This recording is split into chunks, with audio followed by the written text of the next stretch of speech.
Hello students, my name is Ajay Maurya. Welcome to my YouTube channel Name and Basic Classes. ये आधा हमारा lecture रह गया था, कंप्लीट करते हैं इसको. ठीक है, क्या था? Subsets of set of real number. मैंने subset of set of real number के जितने भी सबसेट थे मैंने बताया था आप लोगों को. ठीक है, अब मुझे क्या करना है कि यहाँ पे देखना है कि कौन कौन से सेट रियल नंबर के सबसेट हैं और कौन कौन से नहीं है. ठीक है, चेक करते हैं. मैंने जो क्यू है, Q set of real number का सबसेट है ना? बिल्कुल है. देखो सबसेट है क्योंकि जितने भी रियल रैशनल नंबर होते हैं वो सब रियल नंबर में तो आते ही आते हैं. ऐसे मैंने कहा सेकंड, तो मैंने कहा क्यू डैश सेट ऑफ की रैशनल नंबर, वो रैशनल नंबर का सबसेट है कि नहीं? बिल्कुल है. रैशनल नंबर रियल नंबर के जो पार्ट है, क्यू डैश जो है वो सेट ऑफ रियल नंबर का सबसेट है. ठीक. थर्ड, Q और Q डैश एक दूसरे के सबसेट नहीं है. तो यहाँ क्या लिखे? Not a subset. कुछ भी कॉमन नहीं है, सबसेट है ही नहीं. ऐसे मैंने कहा 4, मैंने कहा नेचुरल नंबर, यहाँ लिया Z और यहाँ लिया Q. तो Z Q का सबसेट है? बिल्कुल है. N भी Q का सबसेट है. इनफैक्ट जो N है वो Z का भी सबसेट है और N जो है वो Q का भी सबसेट है. सेट ऑफ रैशनल नंबर का भी सबसेट है. ऐसे ही 7 नंबर मैंने कहा इक्वल भी बढ़ सकते हैं. इक्वल देखते हैं कौन कौन से सेट इक्वल है आपस में. मैंने कहा Z प्लस जो है वो किसके इक्वल है? तो कहा सर नेचुरल नंबर के इक्वल है. और इक्वल सेट एक दूसरे के सबसेट होते थे. N is subset of Z plus and Z plus is subset of N. ये मैंने इक्वल सेट में बता दिया. अगर कोई भी दो सेट होते हैं इक्वल आपस में तो वो एक दूसरे क्या होता है? सबसेट होता है. ठीक है, उस प्रकार होता है. क्वेश्चन नंबर 8, इसी का मैंने 8 एग्जांपल ले रहा हूँ. सर मैं एग्जांपल ले रहा हूँ. ठीक है, एग्जांपल है. ऐसे मैंने कह दिया कि कुछ और ले लो. W. तो W is subset of Z. Z is subset of Q. ठीक है, ऐसे 9 लिया. मैंने कहा natural number is subset of W. W is subset of Z. Z is subset of Q and Q is subset of real number R. ठीक है, तो आई think आप सभी को ये बात क्लियर हो रही होगी. ना देखना, तो सेट ऑफ फुल नंबर है. इस फुल नंबर में ही तो आता है नेचुरल नंबर ना. इसमें एक एक्स्ट्रा नंबर आया था 0, बाकी पूरा पूरा इसके अंदर आता है. W जो है पूरा पूरा Z के अंदर आता है. Z जो है पूरा पूरा इसके अंदर आता है. Q पूरा पूरा इसके अंदर आता है. इट मींस ये क्या लिखा रहा? सबसेट की मैंने सीरीज बना. आई होप इतनी बात आप लोगों को क्लियर हो रही होगी. ठीक है, तो subset of set of real number में आपके लिए इतना है. आगे इसमें इतना ही, इसमें इतना ही है. ठीक है, आगे हम लोग नेक्स्ट टॉपिक देखते हैं क्या है. इसको हम वीडियो पॉज करके सभी लोग आप लोग नोट करें. आई होप सभी नोट कर लिया होगा. आप लोग बढ़ते हैं आगे.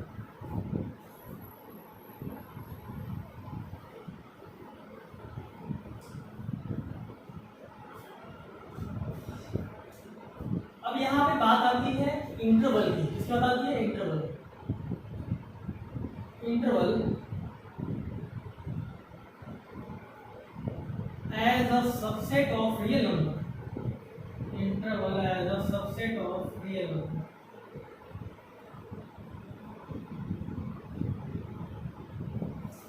Interval as a subset of real number. ठीक है, देखते हैं. मैंने कहा मेरे पास रियल नंबर लाइन है. रियल नंबर लाइन है. यहाँ कोई नंबर A है, यहाँ कोई नंबर B है. अगर लोकेशन कुछ इस तरह है, ये माइनस इंफिनिटी है, ये प्लस इंफिनिटी है. लोकेशन कुछ इस तरह है कि ये A के इस तरफ एलिमेंट है और B के उस तरफ एलिमेंट है. ठीक है, और मुझे देखना है कि A और B में मुझे कंपैरिजन करना है. इसलिए क्या करना है? कंपैरिजन. तो कंफर्म सी बात है, जो भी राइट में होगा वो लेफ्ट वाले से बड़ा होगा. तो यहाँ तो एक बात तो देख लिया कि B जो होगा वो A से बड़ा होगा. B is greater then A.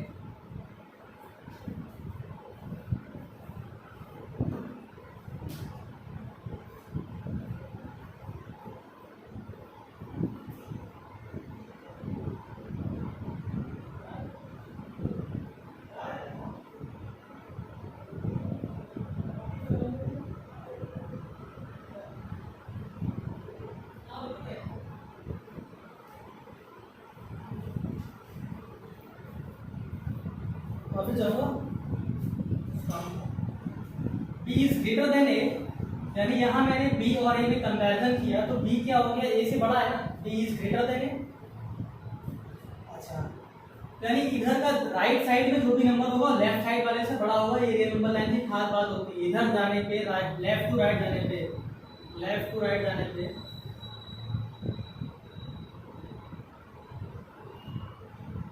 Number जो होते हैं वो इंक्रीज करते हैं, क्या करते हैं नंबर, उसकी वैल्यू इंक्रीज करती है, ठीक है। इतनी बात आई होप आप लोगों को क्लियर हुई होगी, ठीक है। तो मैंने कहा कोई भी नंबर है जो ए और बी के बीच में, ए और बी के बीच में कितने नंबर आ रहे हैं, तो कहा सर ए और बी अगर डिस्टिंक्ट नंबर है, if A and B are distinct numbers then there are infinite numbers between A and B. इनके बीच में कितने नंबर होंगे मेरे पास, इनफाइनाइट नंबर होंगे, देखना समझना अच्छे, ठीक है।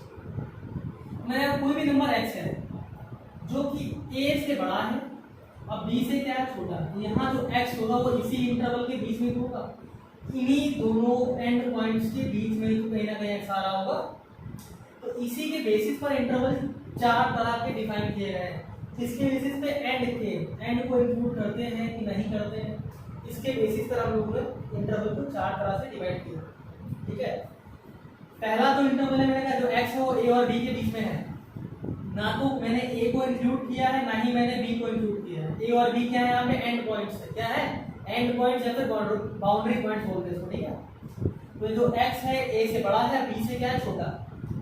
इस इंटरवल को हम लोग बोलते हैं ओपन इंटरवल, क्या बोलते हैं, ओपन इंटरवल।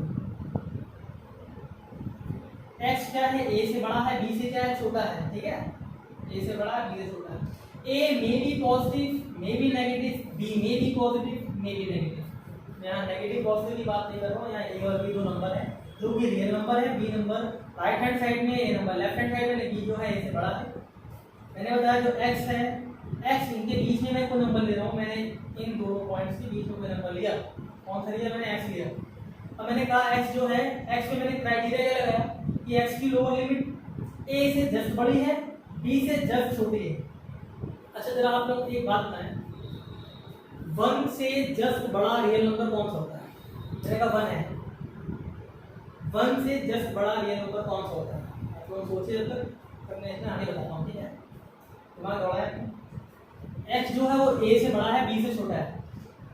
इस बात को लिखने के लिए हम लोग इस तरह लिखते हैं कि x belongs to open interval a, b। तो ओपन इंटरवल में यहाँ पे स्मॉल ब्रैकेट आता है, small bracket a small bracket b, इसका मतलब क्या, जो x है वो a और b के बीच में है, इसे ओपन इंटरवल में बनाते हैं। हिंदी में बोलते हैं, हिंदी में पता क्या बोलते हैं, याद नहीं आ रहा, लेकिन इसे क्या बोलते हैं, ओपन इंटरवल। जहाँ एंड दोनों ही एंड पॉइंट इंक्लूड ना हो उसे बोलते हैं ओपन इंटरवल, ठीक है। दूसरा इंटरवल कौन सा है, दूसरा है क्लोज इंटरवल, क्लोज इंटरवल, ठीक है। क्लोज इंटरवल में क्या होता है कि दोनों ही एंड पॉइंट को इंक्लूड किया जाता है, ए को भी इंक्लूड किया जाता है और बी को भी इंक्लूड किया जाता है, ठीक है। इसको शो कैसे करते हैं बताऊंगा मैं, x belongs to a, b, यानी a और b दोनों ही इंक्लूड होने चाहिए। यहाँ पे मैंने b ब्रैकेट लगाया है, क्लोज ब्रैकेट लगाया है, ठीक है। तो इसका मतलब क्या है कि ये वाला एंड पॉइंट इंक्लूड है, ये वाला भी एंड पॉइंट इंक्लूड है। अगर ये वाला ब्रैकेट लगाया तो इसका मतलब क्या है कि ना तो ये इंक्लूड है ना ही इंक्लूड है। अब एक बार इसको इंक्लूड करूंगा, इसको इंक्लूड नहीं करूंगा, एक बार इसको इंक्लूड नहीं करूंगा, इसको इंक्लूड कर लूंगा। तो चार इंटरवल इसके हिसाब से बनता है, एंड पॉइंट के हिसाब से चार इंटरवल बनते हैं, ठीक है। इतनी बात आई होप आप लोगों को क्लियर हो होगी। इसको किस तरह से डिनोट करते हैं रियल नंबर लाइन को देखते हैं, ये माइनस इन्फिनिटी, ये प्लस इन्फिनिटी।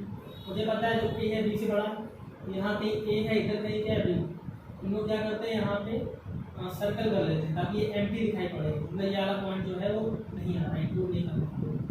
यहाँ पे a और b इंक्लूड नहीं है, ऐसे यहाँ पे क्या होता है माइनस इन्फिनिटी प्लस इन्फिनिटी, ठीक है। तो यहाँ a जो है वो एम्प्टी नहीं, डार्क सर्कल होगा, यहाँ पे b है डार्क सर्कल होगा, तो ये a ये b, ठीक है। यहाँ पे डार्क सर्कल है, यहाँ पे ऐसा है ओपन सर्कल, ठीक है। इसका मतलब कुल मिला ये कि और भी इंक्लूड नहीं है, यहाँ पे दोनों ही इंक्लूड है, दोनों मैंने डार्क कर दिया, ठीक है। आई होप इतनी बात आप लोगों को क्लियर हुई होगी। वीडियो को पॉज करके इसको नोट करें, आई होप आपने नोट कर लिया होगा इसको। चलिए हम लोग अपने अपने यहाँ से थर्ड इंटरवल पे। थर्ड इंटरवल क्या होता है? Close open interval, close open interval. Fourth है ओपन क्लोज इंटरवल।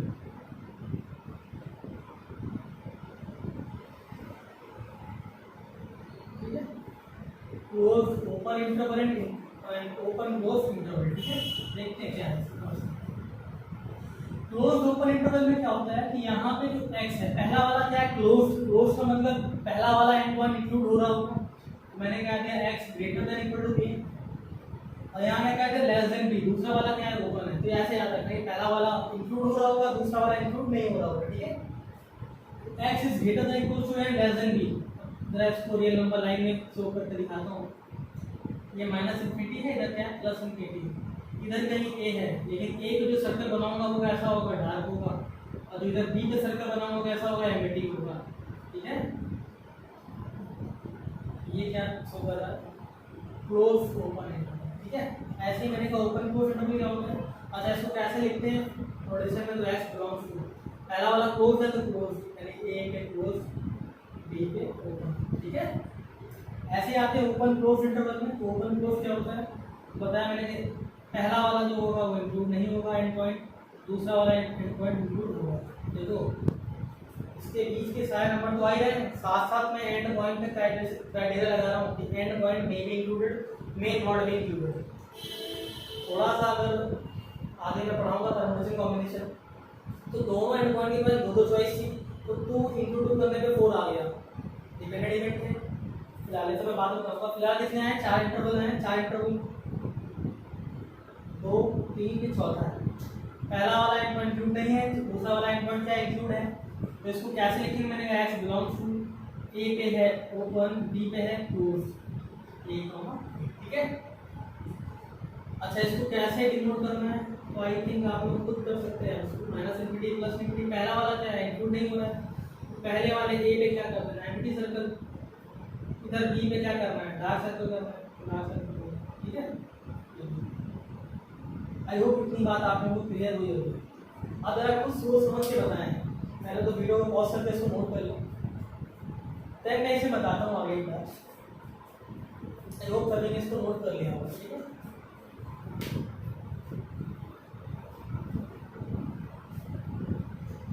चलिए हम देखते हैं आगे। माइनस इन्फिनिटी प्लस इन्फिनिटी, मैंने यहाँ का ये है 2, इधर देंगे 5।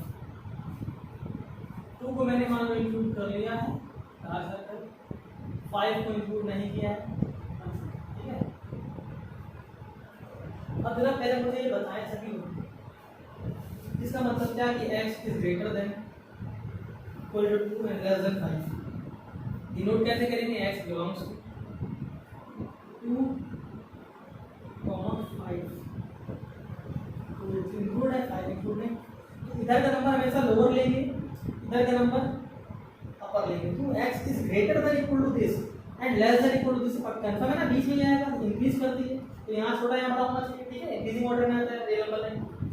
लेफ्ट टू राइट जाने पे real number line increasing order पे होती है, असेंडिंग ऑर्डर पे होती है। ठीक है, अच्छा, x बिलोंग्स टू 2, 5, ये इंटरवल हो गया। अब जरा खुद बताओ 2 और 5 के बीच में कितने नंबर आ रहे हैं? इनफाइनाइट नंबर आ रहे हैं। और जब 2, 5 के बीच में नंबर आ रहे होंगे, जो इनफाइनाइट नंबर आ रहे हैं, उन इनफाइनाइट नंबर्स की खास बात क्या है कि उनके बीच में हर तरह के नंबर आ रहे होंगे। डेसिमल वाले भी आ रहे होंगे, इंटीजर भी आ रहे होंगे, मतलब रैशनल भी आ रहे हैं और इरेशनल भी आ रहे हैं, रैशनल भी आ रहे हैं और इरेशनल भी आ रहे हैं। तो बताओ, ये कंप्लीट को अगर बात करें, कंप्लीट को क्या बोलते हैं? अगर माइनस इन्फिनिटी से प्लस इन्फिनिटी की बात करें तो क्या बोलते हैं? इसको आर बोलते हैं, सेट ऑफ रियल नंबर। तो सेट ऑफ रियल नंबर का तुमने इतना सा पार्ट ले लिया, इस रियल नंबर लाइन का इतना सा पार्ट ले लिया, तो ये जो इंटरवल आ रहा है वो रियल नंबर का सबसेट आ रहा है कि नहीं आ रहा है? बताओ। बिल्कुल आ रहा है बेटा, देखो जितने भी ये मेरे पास इनके बीच जितने भी नंबर आ रहे होंगे वो नंबर रियल नंबर के अंदर तो आ ही रहे होंगे ना, यानी इस इंटरवल के बीच में आने वाले सभी नंबर रियल नंबर में आते हैं। आई होप इतनी बात आप लोगों को क्लियर हुई होगी। ठीक है, ये जो मेरे पास इंटरवल होता है वो सबसेट ऑफ आर होता है। मैं चाहूँ तो वो इंक्लूड करूँ चाहे ना करूँ, उससे फर्क नहीं पड़ता। ठीक, कोई डाउट? अच्छा, मैं और भी एग्जांपल देखता हूँ जहाँ इन्फिनिटी अगर मेरे पास एंड पॉइंट में आ रहा हो तो वहाँ कैसे लिखते हैं। तो एक बात दिमाग में अच्छे से बिठा लें, इन्फिनिटी पे कभी भी क्लोज इंटरवल नहीं होगा, इन्फिनिटी कभी भी इंक्लूड नहीं होती। इन्फिनिटी पे हमेशा ओपन इंटरवल होगा, चाहे वो माइनस की इन्फिनिटी हो चाहे वो प्लस की इन्फिनिटी। ठीक है, देखते हैं। मैंने कहा सपोज को ये लिखा है 4, मैंने कहा 4 के लेफ्ट के नंबर की खास बात बताओ, ये माइनस इन्फिनिटी है प्लस इन्फिनिटी। मैंने कहा कोई नंबर 4 से छोटा है और 4 से बड़ा है, तो मैंने कहा अगर मैं इस तरफ की बात कर रहा हूँ, मैंने कहा इस तरफ की बात कर रहा हूँ, ये मान लो रीजन 1 है, ये पार्ट 1 है। मैंने कह दिया 2 रीजन देख दिया इसको कह दिया रीजन 1, क्षेत्र पहला क्षेत्र है। ये क्या है? रीजन 2। समझ रहे सभी लोग? क्योंकि ये जब मैं लीनियर इनइक्वालिटी पढ़ाऊंगा तो यहाँ बात समझ में आती है, क्योंकि मैं लीनियर इनइक्वालिटी का पद्धति भी पढ़ाऊंगा वहाँ पर। ठीक है, काफ़ी कुछ पढ़ाऊंगा। तो रीजन 1 ये क्या है? रीजन 2। तो 4 से छोटे सारे नंबर इस तरफ आ रहे हैं ना, तो सबसे छोटा नंबर कौन सा आ रहा होगा इस तरफ? तो कंफर्म नंबर से स्ट्रेट आ रहा हो। क्यों? कोई लोअर लिमिट भी नहीं है। मतलब लोअर लिमिट ना दी हो तो कहाँ जाता है? अपने पीक पर, और चाहे पीक नेगेटिव हो रहा हो चाहे पॉजिटिव हो रहा हो, तो इसका पीक कहाँ मिलेगा? माइनस की इन्फिनिटी मिलेगा ना, लेकिन नेगेटिव में। ऐसे ही इधर आया तो ये कहाँ जा रहा है? अपने पीक पे जा रहा है ना, प्लस की इन्फिनिटी पे जा रहा है। तो मैंने कहा इधर जो होगा नंबर, इधर का जो भी नंबर होगा वो माइनस इन्फिनिटी से बड़ा होगा और 4 से क्या होगा? छोटा। इधर का जो भी नंबर होगा, अच्छा एक बात याद रखो, जो 4 है वो रियल नंबर लाइन में एक ही बार आएगा, चाहे तुम यहाँ एक बार ले लो चाहे तुम यहाँ एक बार। क्यों? क्योंकि पता है सेट ऑफ, कोई भी सेट होता है, सेट में कोई भी नंबर रिपीट नहीं करता, तो एक ही बार इंक्लूड करना। मैंने यहाँ 4 को इंक्लूड नहीं किया है तो मैं यहाँ 4 को इंक्लूड कर लेने वाला हूँ। तो मैंने कहा x जो है 4 से बड़ा है और लेस देन क्या है? इन्फिनिटी, वो प्लस इन्फिनिटी है। बताओ यहाँ इसकी लोअर लिमिट कितनी है? 4। यहाँ इसकी अपर लिमिट कितनी है? इनफाइनाइट। इंक्लूड नहीं है, देखो इक्वल नहीं लगाया मैंने, कभी भी इंक्लूड नहीं होगी। ऐसे मैंने कहा x यहाँ पे क्या माइनस इनफाइनाइट से बड़ा है, 4 से क्या छोटा है। ठीक है, इतनी बात क्लियर। अब इस इंटरवल को कैसे लिखेंगे? इस इंटरवल को हम लोग इंटरवल की फॉर्म में, इस फॉर्म में कैसे लिखेंगे वो समझते हैं। ठीक है, देखो सिंपल है एकदम। x belongs to minus infinity पे ओपन होगा, 4 पे भी ओपन होगा, तो दोनों ओपन है, इंक्लूड कोई नहीं होगा। ऐसे यहाँ पे x बिलोंग्स टू 4 पे कैसा है? क्लोज है, और इन्फिनिटी पे कैसा है? ओपन। ठीक है, कोई समस्या इसमें? आई होप इतनी बात आप लोगों को क्लियर हुई होगी। Interval as a subset of R, I think आप लोगों को समझ में आया होगा। कोई भी इंटरवल होगा, रियल इंटरवल की बात कर रहा हूँ, रियल इंटरवल जिसमें मैंने इंटरवल में रखा है, ये सारे इंटरवल रियल नंबर के सबसेट होते हैं। क्यों होते बता दिया मैंने। इंटरवल के अंदर आने वाले सभी नंबर रियल नंबर में मिल जाते हैं, इसीलिए वो क्या होते हैं? सबसेट होते हैं रियल नंबर। ठीक है, सभी लोग वीडियो को पॉज करके इसको नोट कर लें। आई होप सभी नोट कर लिया होगा, तो बोलते हैं।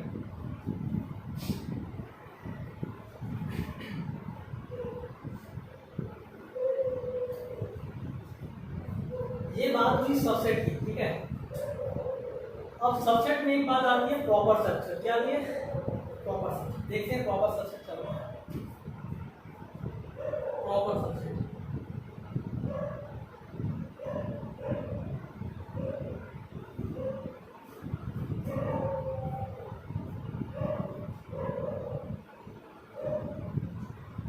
तो मैंने कहा let A and B be two set. मैंने कहा A और B क्या है? 2 सेट है, A and B be 2 sets. मैंने 2 सेट मान ली A और B।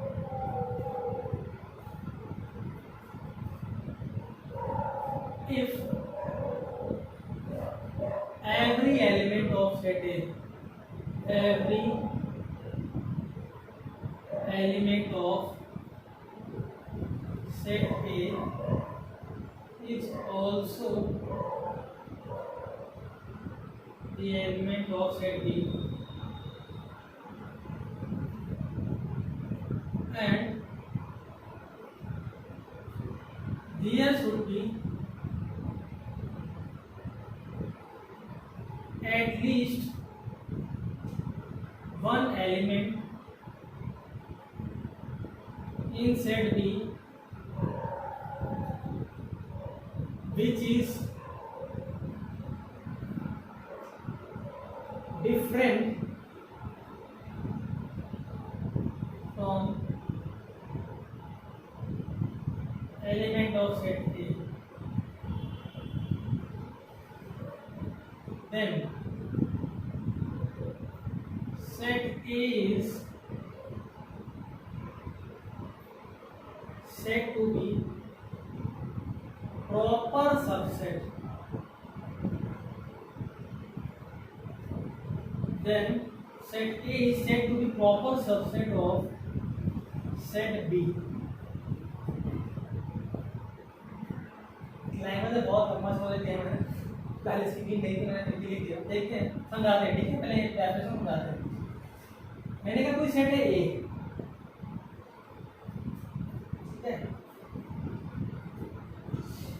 मैंने इसमें लिया 1 2 3 4, मैंने कोई सेट दे दिया 6 5 3 1 2 4। जरा यहाँ देखो, पहले सेट ए का कार्डिनल नंबर कितना है, तो सेट ए का कार्डिनल नंबर है 5। सेट बी का कार्डिनल नंबर कितना है, तो कहा था सेट बी का है 6। मैं इतनी जो मैंने ये बात लिखी है, then there should be at least one element in set B which is different from element of set A then set is, मैं इतनी सी बात को मैं छोटे वर्ड में भी लिख सकता था। मैं लिख सकता था कि Na is not equal to Nb, यानी सेट ए का कार्डिनल नंबर सेट बी के कार्डिनल नंबर के बराबर नहीं होना चाहिए। सेट ए के सारे एलिमेंट सेट बी में हो, लेकिन सेट ए के सभी नंबर सेट बी में होने चाहिए, लेकिन सेट बी के सारे नंबर सेट ए में नहीं होने चाहिए, ठीक है।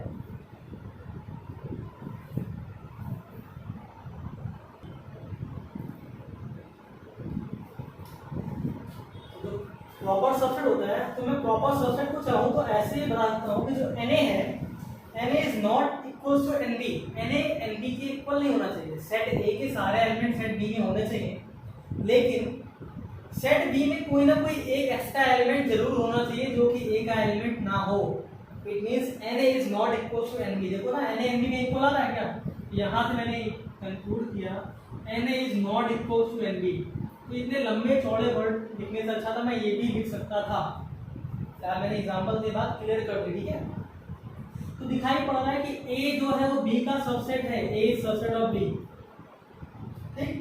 अब ये सबसेट प्रॉपर सबसेट है। प्रॉपर सबसेट क्या होता है, तो तुमको लगता है, आपको लगता होगा every set is subset of itself, ये कैसे मान लेंगे every set is subset of itself.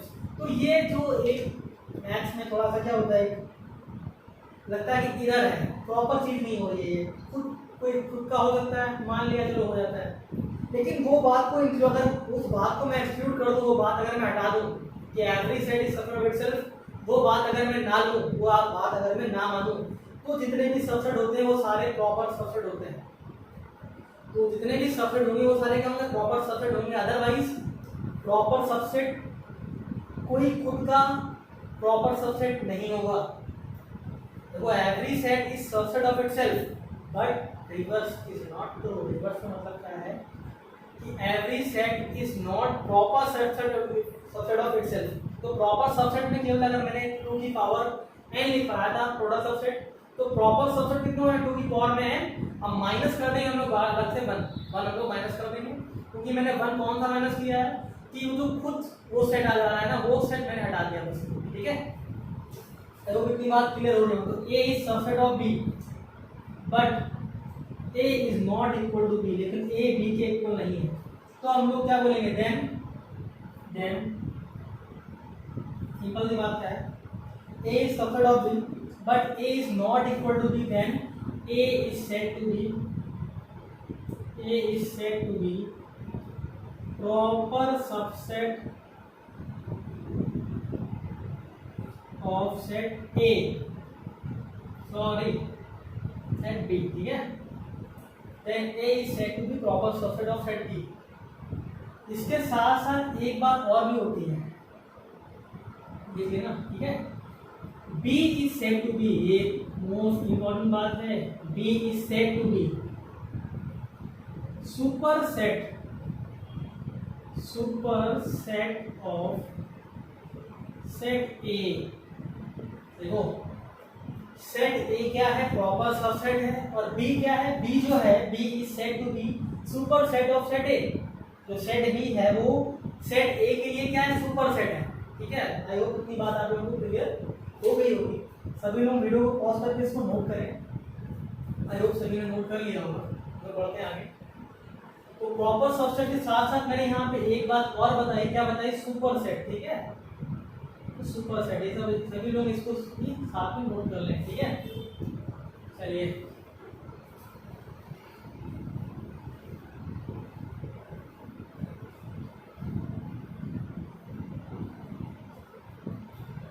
अब इस सुपर सेट के बाद बात आती है कि total number of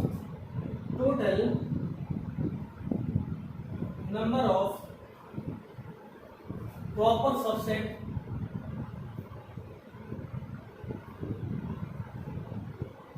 of any set ए। कोई सेट ए है, उसके total number of proper subset क्या होंगे। तो सिंपल सा एक स्टेटमेंट है, यही लिख के दे रहा हूँ मैं, 2 की पावर में एन ए सेट ए का कार्नल नंबर -1 कर देगा, एक हटा दें।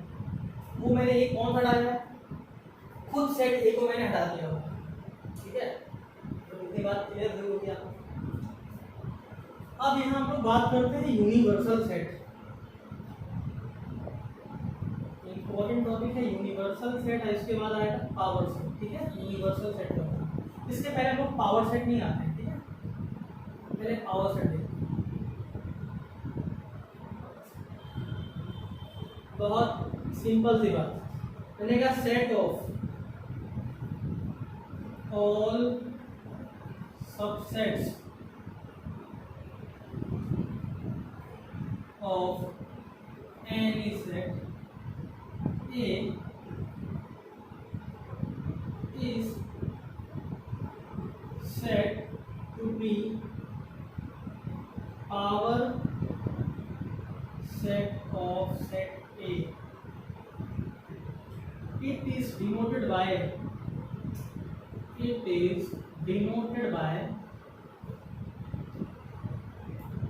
PA, power set of A, PA, ठीक है। समझना क्या है, टॉपिक अच्छा है, समझते हैं, ठीक है। मैंने कहा मैं एग्जांपल ले रहा हूँ, ठीक है, एग्जांपल ले रहा हूँ। मैंने कोई सेट है ए मेरे पास, मैंने कहा ए में कितने एलिमेंट है, 1 2 3।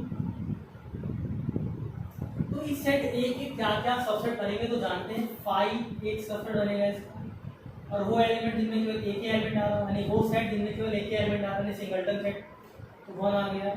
ऐसे में 2 ये भी एक सेट है, ये भी एक सेट है, जो कि सबसेट है इसका, ठीक है। 1 2 2 3 1, और खुद ये 1 2 3,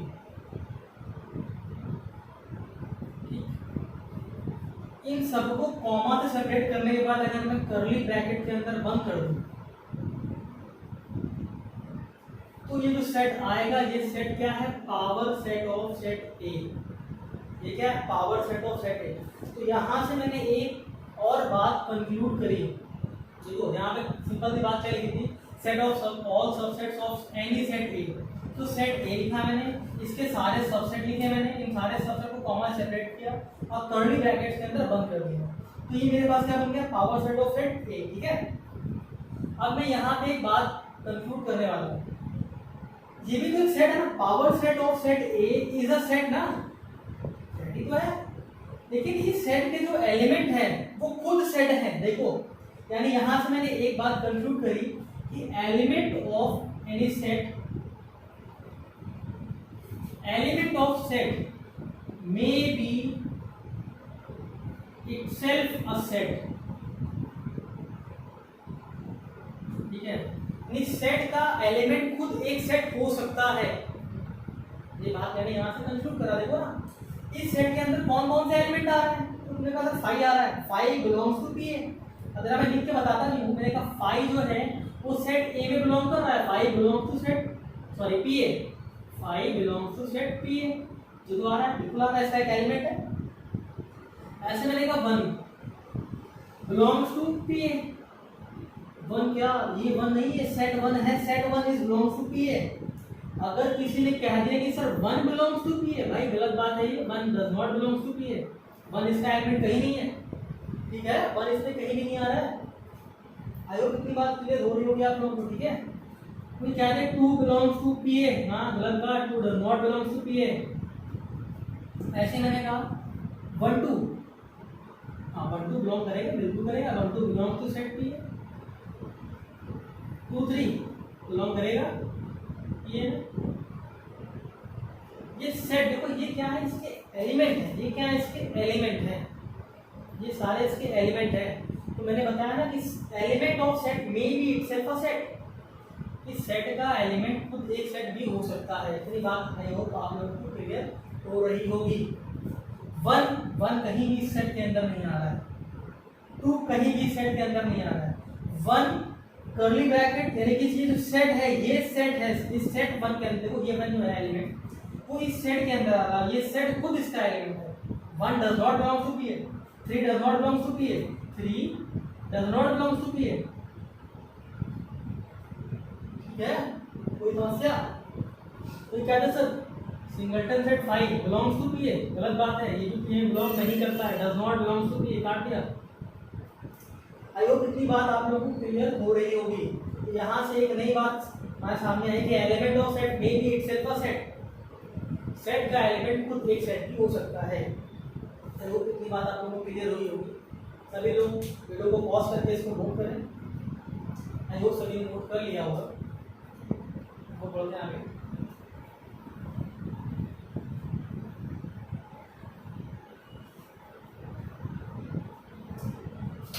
अब इसमें जो लास्ट टॉपिक है, लास्ट टॉपिक आज के सेशन में जो लास्ट टॉपिक है वो देखो। मैंने कहा यूनिवर्सल सेट, यूनिवर्सल सेट और सिंपल सी डेफिनेशन है। यूनिवर्सल सेट क्या होता है? तो यूनिवर्सल सेट एक कंटेक्स्ट में बात कही जाती है। मैंने कहा कोई कंटेक्स्ट मैंने लिया, मैंने कोई कंटेक्स्ट लिया कि मैंने कहा कि मैं स्कूल के बच्चों की बात कर रहा हूँ, मैं जहाँ स्कूल में पढ़ाता हूँ तो मैंने वहाँ के कुछ बच्चों का सेट लिया, मैं वहाँ की क्लास 11 के बच्चों की बात कर रहा हूँ। तो क्लास 11 के बच्चे हैं, वो बच्चे मैंने क्लास 11 का कोई एक बच्चा लिया, मैंने क्लास 11 में कोई लड़का लिया राम, ठीक है, कोई लड़का है मेरे पास राम, या मैंने कोई लड़की ली इरम, ठीक है। तो वो जो इरम है वो उस सेट, अगर मैं क्लास का रजिस्टर देखूँ, क्लास 11 का जो रजिस्टर होगा तो क्लास 11 में सभी के जो नाम लिखे जाते हैं वो रोस्टर फॉर्म में लिखे जाते हैं। सोचो सभी के नाम डिटेल लिखी होती है वही रजिस्टर में। तो जो इरम लड़की होगी वो क्लास 11 की होगी ना, लेकिन इरम के रिस्पेक्ट में यूनिवर्स अभी क्या बन रहा है, तो इरम के रिस्पेक्ट में सबसे बड़ा और क्या देख सकते हैं, तो मैंने कहा ऐसा है क्लास देखो उसकी, तो उससे बड़ा सेट हो गया। मैंने कहा उससे बड़ा और क्या देख सकते हो, तो मैंने कहा ऐसा है, मैंने पूरा स्कूल देख लिया, पूरे स्कूल में तो क्लास 11 होगी, पूरे स्कूल में क्लास 11 होगी, मैंने पूरा स्कूल देख लिया। मैंने जिस भी कंटेक्स्ट में मैं बात कर रहा हूँ तो उस कंटेक्स्ट में हम लोग जितना बड़ा सेट सोच पाए वही क्या है मेरे पास, सबसे बड़ा सेट जो भी होगा उस कंटेक्स्ट में वही यूनिवर्सल सेट होगा। आई होप इतनी बात आप लोगों को क्लियर हो रही है। तो ये तो यूनिवर्सल सेट का कंसेप्ट है, ये केवल डिपेंड करता है इसके ऊपर कि हम लोग कंटेक्स्ट किस कंटेक्स्ट में बात कर रहे हैं। जैसे मैंने कंटेक्स्ट लिया, मैंने context set of triangles, set of equilateral triangles मैंने लिया, ठीक है। तो इक्विलेटरल ट्रायंगल्स का जो मैंने कंटेक्स्ट लिया हुआ है, इक्विलेटरल ट्रायंगल जो होता है ट्रायंगल का स्पेशल टाइप होता है ना, तो सेट ऑफ इक्विलेटरल ट्रायंगल्स जो भी है वो सेट ऑफ ऑल ट्रायंगल्स में मिल जाएगा, सेट ऑफ ऑल ट्रायंगल्स में सेट ऑफ इक्विलेटरल ट्रायंगल्स मिल जाएगा। It means set of equilateral triangles के रिस्पेक्ट में सेट ऑफ ऑल ट्रायंगल्स क्या है, यूनिवर्सल सेट है। ठीक, आपको क्या है सर, सेट ऑफ ट्रायंगल्स के रिस्पेक्ट में हम लोग सेट ऑफ पॉलीगन्स ले ले सर, तो सेट ऑफ पॉलीगन्स में ट्रायंगल्स भी आते हैं, क्वाड्रिलेटरल भी आते हैं, सब कुछ आता है सर। तो बिल्कुल ले लो बेटा, सही है। यानी कि हम लोग तो जितना बड़ा सोच पाए उतना बड़ा ले लो। तो यूनिवर्सल सेट में भी सब लोग कुछ अलग अलग एज्यूम कर ले, ठीक है। एक्चुअली में यूनिवर्सल सेट में हम लोग मैक्सिमम केसेस में सुपर सेट को देखते हैं, सुपर सेट क्या है। अब जो जितना भी हमारे पास दिया उन्हीं में से हम लोग रिसोर्सेज में फाइंड करते हैं कि हाँ कौन यूनिवर्स बन सकता है और कौन यूनिवर्स नहीं बन सकता। बेटा ये यूनिवर्सल सेट का कंसेप्ट मैं प्रोबेबिलिटी नहीं बताऊंगा। प्रोबेबिलिटी में ये यूनिवर्सल सेट बन जाता है सैंपल स्पेस। अगर हम किसी भी इवेंट को कर रहे हैं तो उस इवेंट में सारी पॉसिबिलिटीज का सेट बनता है, वही सेट क्या होता है, सैंपल स्पेस। फिलहाल प्रोबेबिलिटी में नहीं जाएंगे हम लोग, लेकिन यूनिवर्सल सेट इंपॉर्टेंट है इसीलिए मैंने बताया, ठीक है। तो मैंने क्या बताया कि कंटेक्स्ट पर डिपेंड करता है। तो मैंने कहा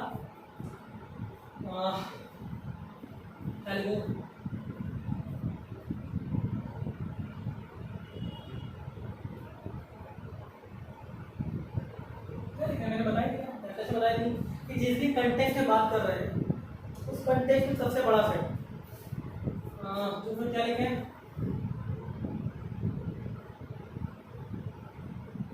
biggest set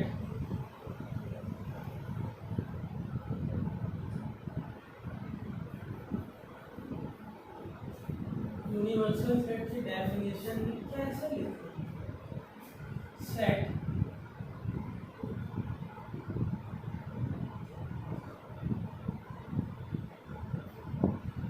largest super set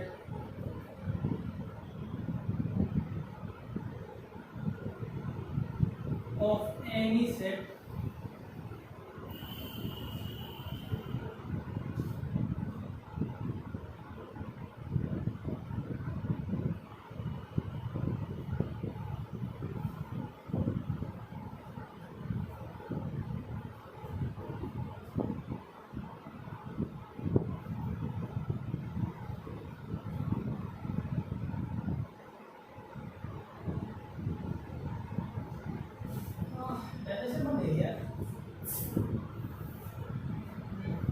the largest set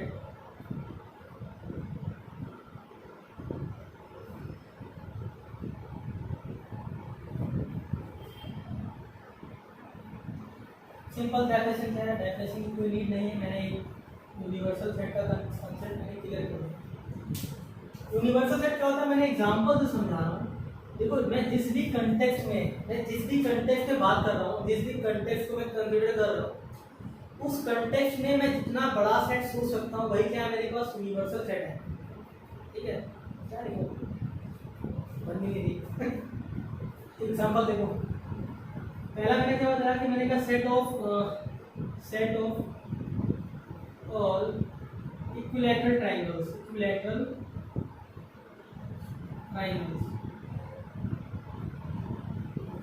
triangles के रिस्पेक्ट में मैं यूनिवर्सल सेट क्या ले सकता हूँ। तो मैंने कहा मैं इसके कंटेक्स्ट में यूनिवर्सल सेट ले सकता हूँ। क्या ले सकता हूँ, मैंने कहा set of all triangles. Set of all triangles में ही तो एक स्पेशल टाइप होता है इक्विलैटरल ट्रायंगल, तो सभी ट्रायंगल्स के सेट, इसको मैंने कह दिया यू है, ये क्या है यू, सिंपल सी बात, it is denoted by you. अथवा यू को थोड़ा सा कर्ली कर लेना, ठीक है, ऐसे थोड़ा मतलब लगे, क्योंकि अभी यूनियन ऑफ सेट बताऊंगा तो वहाँ पे यू सेम बन जाएगा, थोड़ा सा कर्ली कर लेना इसको। तो मैंने कहा ये इसके लिए क्या है, यूनिवर्सल सेट है। मैं कंटेक्स्ट देखो बता रहा हूँ बार बार, कंटेक्स्ट पे डिपेंड करेगा यूनिवर्सल सेट क्या है। Set of all equilateral triangles, इसका यूनिवर्सल सेट क्या हो रहा है, सेट ऑफ ऑल ट्रायंगल्स। हालांकि एग्जांपल सेकंड ले रहा हूँ, ठीक है। मैंने कहा सेट ऑफ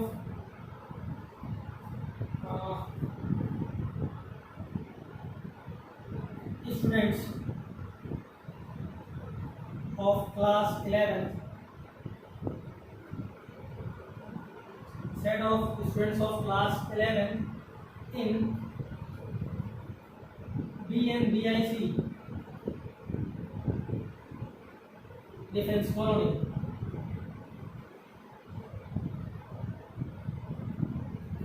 कानपुर। इसके कंटेक्स्ट में मैंने सबसे बड़ा सेट अगर मैं लेना चाह रहा हूँ तो होने को तो बड़े से बहुत सारे हो सकते हैं। मैंने कहा इसके कंटेक्स्ट में मैंने यूनिवर्सल सेट लेना है, तो यूनिवर्सल सेट इसके कंटेक्स्ट में क्या बनेगा, बनेगा set of all students, set of all students of BMBIC school, BMBIC school defence colony Kanpur. ठीक है, इन सभी स्कूल के सभी स्टूडेंट्स के सेट में ही तो क्लास 11 के बच्चे मिल जाएंगे ना, तो इनके रेफरेंस में BMBIC के सारे बच्चों का जो सेट बनेगा वो यूनिवर्स का काम करेगा कि नहीं करेगा, तो बिल्कुल करेगा, नो डाउट। मैं इससे बड़ा भी सेट सोच सकता था, मैंने कहा ऐसा है set of all students in set of all academic students, academic, ठीक है, मैं मतलब स्टूडेंट्स की बात नहीं कर रहा हूँ, set of all academic students of Kanpur city. तो कानपुर सिटी में ही तो BMBIC स्कूल है, तो BMBIC स्कूल के बच्चे तो उसके अंदर आ ही रहे होंगे ना, नहीं कहीं ना कहीं तो मिल जाएंगे, वो मिलेंगे जरूर, भले ढूंढने में टाइम लगे लेकिन मिलेंगे जरूर, क्योंकि बहुत सारे स्कूल हैं कानपुर में। ठीक है, तो यही बता रहा हूँ, यूनिवर्स हम लोग जितना बड़ा सोच पाए उतनी बात आई थिंक आप लोगों को क्लियर होगी। तो आज के टॉपिक में इतना ही। ठीक है, तो इसकी डेफिनेशन की कोई नीड नहीं है, बस हमें समझनी है बातें। बात समझ में आए तो वीडियो को 1 नहीं 2 नहीं 3 बार पॉज करके देखो, रिपीट करके देखो, ये बात अच्छे से माइंड में बैठ जानी चाहिए। फिर भी अगर कोई डाउट रहता है तो आप लोग कमेंट सेक्शन में अपनी क्वेरी कर सकते हैं। आई होप लोगों को आज का लेक्चर क्लियर हुआ होगा।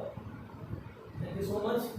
जो भी यूजर्स स्टूडेंट्स हमारे यहाँ नए जुड़े हैं वो सभी हमारे चैनल को सब्सक्राइब जरूर कर लें, ताकि और बेल जरूर दबा लें, ताकि चैनल जुड़ी कोई भी अपडेट्स आपसे मिस ना हो। Thank you so much. जय भारत, जय भारत।